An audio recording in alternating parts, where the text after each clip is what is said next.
Hi everyone, welcome to today's lab activity. Today we're going to use a power supply to supply a circuit with power and to set the current limit so we can protect any electrical equipment we use. What we're going to need a breadboard, a 330 ohm resistor, an LED, a digital multimeter, and most importantly, a power supply. A power supply is one of the most useful tools you could have on your electronics workbench. In fact, many engineers consider it to be essential. You can use it to test components and give power to projects. The main function of the power supply is to convert AC to DC and provide an adjustable DC voltage supply. Here we have our power switch, our display unit, our multifunction knob, our fine adjustment button, our voltage and current switches, our channel control button, channel 1 port, channel 2 port, and our common ground. For this activity, we're going to use a simple LED circuit. As you can see, we have our LED, our 330 ohm resistor, and finally our power supply. The first thing we need to do is build our simple LED circuit. Here we have our LED and our 330 ohm resistor. We must remember to make sure the resistor is connected to the anode of the LED. The second thing we need to do is connect our clips to our channel 1 port. We're going to connect our black clip to our negative port and our red clip to our positive port to ensure polarity in the circuit.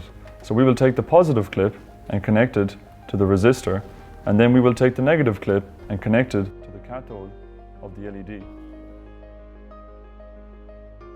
Step 3, we're going to turn on the power supply by pressing the power switch here.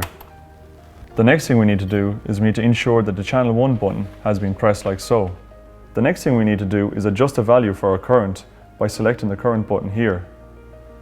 To ensure it's more accurate, we must press the fine button, and we're going to set this current to 20 milliamps or 0.02 amps. Step 4. Now we must select V to adjust the voltage. As you can see, it's taken some time to increase the voltage. This is because the fine button is selected, so we must deselect the fine button,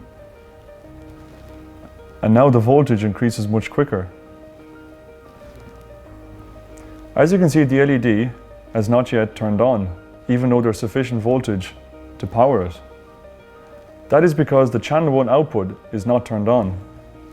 Once we turn on the channel 1 output, the LED powers on. Now let's go back to 0 volts to see at what voltage the LED starts working.